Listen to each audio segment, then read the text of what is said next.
A lot of people say God is all good, but actually he's both.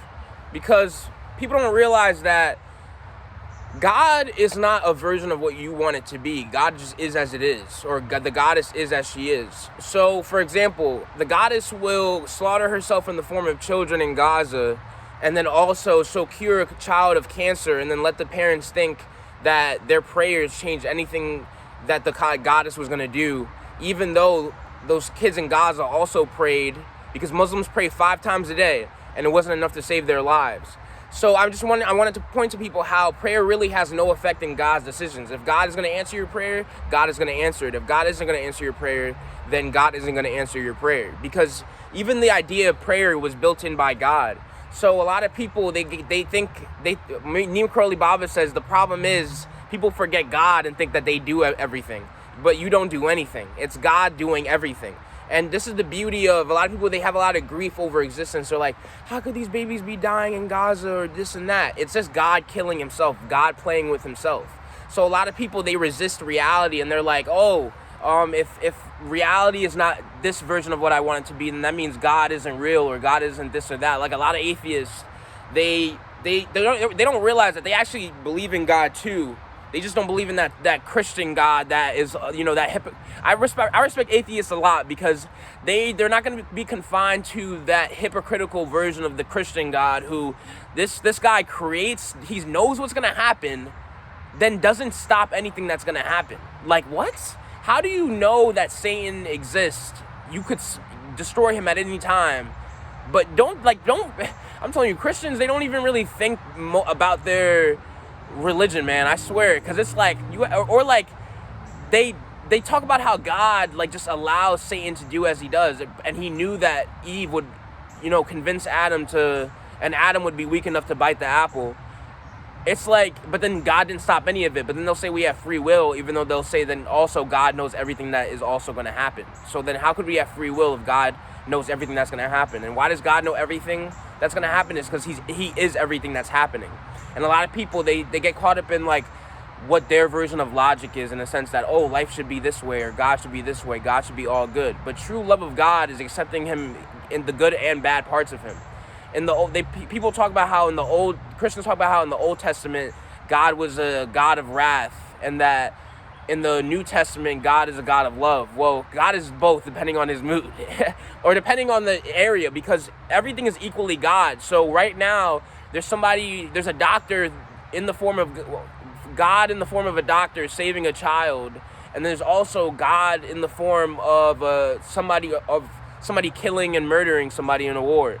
So we just have to stop making differences between what God is and just see the non-dual reality of it, and just enjoy the show. Enjoy the show of existence.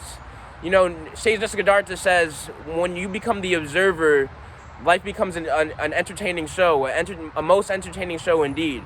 Because you don't have personal stake in this. You just see it as a show, a game, a TV.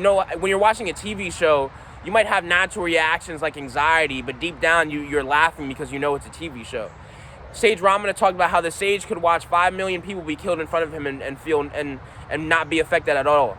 And the mind might naturally have grief, but the sage knows that this is all ridiculous. This is all a show. He didn't ask to be participating in this and feel grief, so why should he punish himself by grabbing onto the grief and saying, I'm a person who feels this grief? You see, things are all temporary, so why should we have grief over things? Because it's all God anyway. God doesn't have grief. He might play the game of having grief, but he isn't a griever. That's the difference, is that you're naturally going to be sad over things. You're naturally going to be happy, but it's not you. It's God experiencing himself through the senses.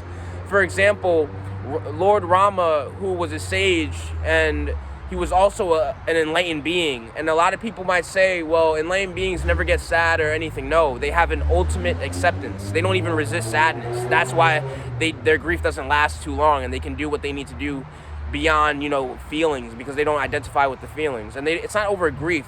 We taint a lot of memories of people by being sad over their memories, when we could just appreciate the experience as it is and not need that experience to be what we want it to be. And Lord Rama, he was crying over his wife, losing his wife. But it wasn't crying, it wasn't tears of grief, it was tears of appreciation. He was crying because it's like, oh my God, what a beautiful woman I knew. I know. And it's like those tears are just expressing how beautiful she was and that she's not here anymore. But man, was she beautiful. And it's like, that's just accepting. That's the reality. It's like, not even the greatest things in heaven, the greatest experiences in heaven would last. So it's like being able to just appreciate even the tears that you have and recognize that that's also a part of existence is beautiful. Because when we pick and choose what we view as good and bad, then we'll always be in the cycle of pleasure and pain. But it's all imaginary. All our ideas of good and bad are all imaginary. Pleasure and pain, it's all imaginary. What is boring to somebody else is the greatest joy to somebody else. And what is bad to somebody else is the greatest good. So we have to realize that all our perspectives are limited when it comes to the truth of God. God is limitless. He's beyond a good and bad self, and he appears as good and bad selves. So, God, he appears even as God is a demon too, in a sense that you notice that in the Christians, in their story, God is Lucifer's father, and they say that God knows everything that's going to happen. And it's like, it's funny how even though Jesus' word was twisted and changed to subjugate people, you'll know that even in some, in Bible verses, they'll say, don't defy your master or something like that, which was clearly put in there so slaves did not rebel against the people who were enslaving them. You see, so people pervert and twist a lot of truths in the Bible. So we have to realize for ourselves that we have to discern and see through the truths. And it says that God knows everything that's going to happen. Why does God know everything that's going to happen? Is because God is everything that is happening. And this is the beauty, is that God is beyond being aware of himself. He is, for example, when you're, a lot of people, they make a lot of differences between what is God and what is not. But even me talking right now is God, and you listening is God. The negative thoughts you have are God. The positive thoughts you have are God. And immediately when you accept that, when you realize that truth, then you have no burdens, because everything just is as it is. You don't differentiate between, I should be feeling this, I should be doing this or that. Everything just is. Everything is God. Everything is beautiful. Everything, no matter what. Even Shiva, a lot of people, they're scared of snakes, but say Shiva, he had a snake wrapped around his neck, and he had no anxiety, no fear. Why? Because Shiva knew that snake is also God. He doesn't view it as there's this snake and this could potentially poison me, this and that, or this and that. He acknowledges that, but the reason he has no anxiety is because he sees no difference between himself and that snake. Why does he see no difference between himself and that snake? Because Shiva is God and he's a realized sage, so his fear is gone. But at the same time, he's not going to just let the snake bite him. If the snake bites him, he's going to move out the way. But he's also not going to have no fear while undertaking the action. So it's I'm not saying that just because you accept everything as God, you have to you just walk up to a tiger or walk up to a snake and let yourself get bit. But I'm just saying, just like Shiva had this snake around his neck and moved with no fear of the snake biting him, and if the snake decided to bite him, he'd move out the way. Move with no fear or judgments through reality and just let things be as they are. And if something comes to bite you, move out the way, but recognize that the person biting you is also God. So make no difference.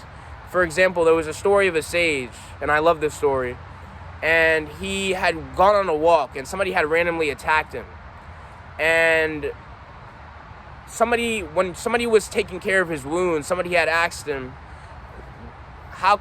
who was it? Who did this to you? And he said that it's God who did this to me, and it's God who's also taking care of me.